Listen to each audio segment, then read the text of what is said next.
the one that happens at the end of the movie, right after we discover the truth about a character we thought was a good guy. At that point, we already knew the members of the Lee family were the main villains of the story, but we believed Pobert was the exception, someone who didn't agree with his family gaining power through lies and who, because of that, chose to help Gary expose the truth about the Lynx. But in the end, Pobert turned out to be a traitor who was just manipulating everyone. That's why watching Nick fight him was so terrifying. We could finally see how Pobert is truly someone capable of doing anything to achieve his goals. And when the floor started breaking and both of them were about to fall, we were reminded of how manipulative Pobert is, since he suddenly switched back to acting harmless so Nick would stop fighting, even though just a few seconds earlier, Pobert was fully ready to take the fox's life. This is only the first of the 10 fights you need to see in Zootopia. Are you ready? Because another amazing Cinewave is starting now.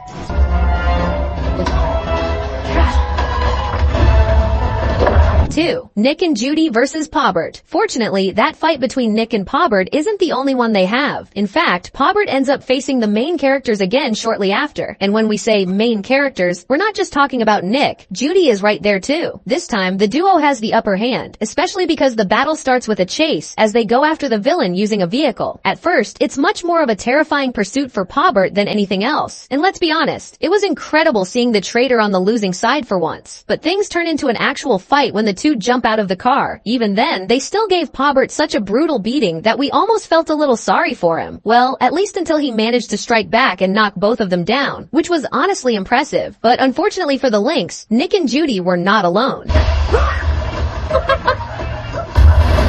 Gary versus Pobert. Yep, Gary ended up joining this fight too, and he showed up with a surprise attack that shocked both the villain and us. Everyone knows that in animated films, surprise attacks can easily turn the tide of a battle, and that's exactly what happened here. Gary may be funny, but at the end of the day, he's still a snake. He managed to coil himself around Pobert to immobilize him, and just to be sure, hit him in the head with a wooden club crafted from Nibble's teeth. Yes, in a way, she also helped take Bert down. That was definitely not what we expected from her when we first saw her.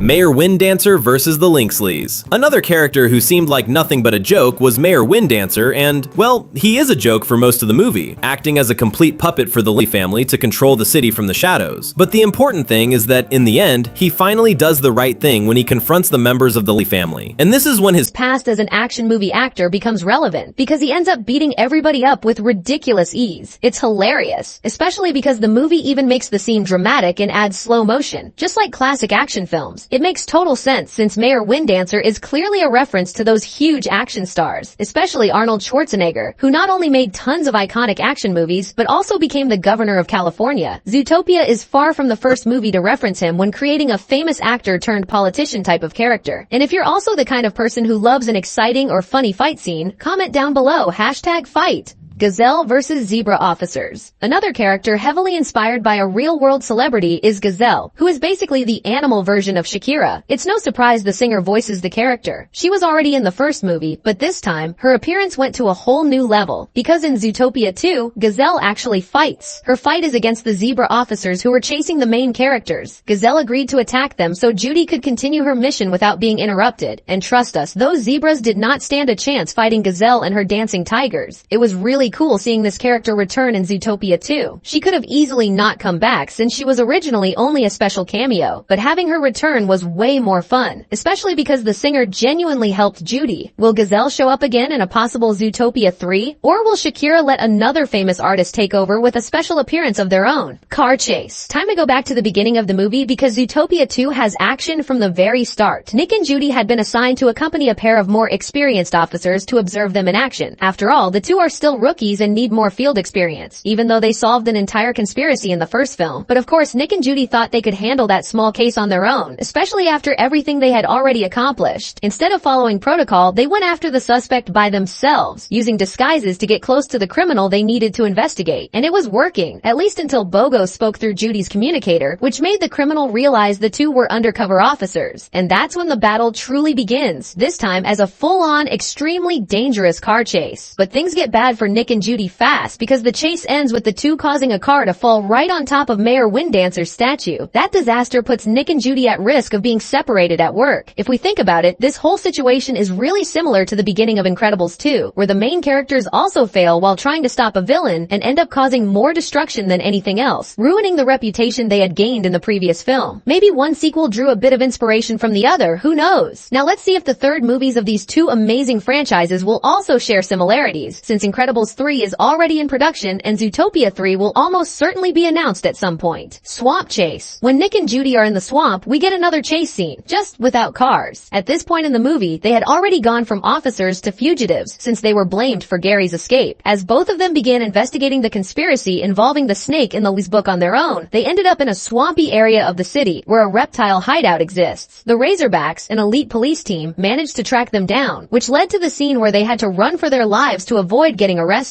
At the same time they were fleeing, Nick and Judy were also chasing Gary because they needed him to understand what the whole mystery was really about. Judy vs. Captain Hogbottom. This chase continued until Judy and Nick entered an abandoned house where she was still far from safe since Captain Hogbottom also went inside along with her officers. Captain Hogbottom is the leader of the Razorbacks, and something interesting is that she was originally supposed to appear in the first movie, but the character ended up being removed from the final version after the script went through a complete rewrite. Anyway, the battle was so wild that the entire house ended up being destroyed. Actually, not just destroyed, the whole place started collapsing. Even then, one of the officers still kept chasing Judy. The rabbit only managed to escape because Paubert, who at this point was still pretending to be a nice guy, showed up and knocked Hogbottom out with a surprise attack. Paubert and Gary also stopped Judy from falling with the rest of the collapsing house, and the three of them left together after that. Unfortunately, Nick wasn't so lucky since he ended up getting arrested by the officers. Subscribing to the channel is just as good as watching your favorite animations. Shall we click? Gary stealing the book. Before that whole breathtaking scene happened, we also had the moment that introduced Gary, the moment he broke into the gala hosted by the Linksley family to steal the book, making Judy and Nick start chasing him. In Nick's case, the poor guy ended up getting stuck inside a chandelier that fell in the middle of all the chaos the gala turned into. Judy, on the other hand, managed to chase Gary through a sequence of scenes that could take anyone's breath away, until she realized the snake was apparently someone innocent who simply wasn't being understood. That's what makes Judy so great, because in the world of Zootopia, most officers wouldn't even bother listening to Gary and would just try to take him down as fast as possible. But she knows things aren't always what they seem and gave him the chance to speak. It was also nice that Gary didn't act unnecessarily evil, considering how many movies have characters who are mistaken for villains because, besides doing suspicious things, they also behave in an overly villainous way just to make the audience believe they're the bad guy. Nick versus Gary. This fight we're talking about isn't exactly a fight. It's one of the most frustrating moments in the entire Zootopia saga, when Gary is just about to explain to Judy why he's doing all of this, only for Nick to suddenly show up and smack the snake on the head with a frying pan. At that moment, it's hard to know whether you want to laugh because it breaks all expectations, or punch Nick in the face for being such a buzzkill. But we can't even blame him. He thought Gary was a criminal and saw the perfect opportunity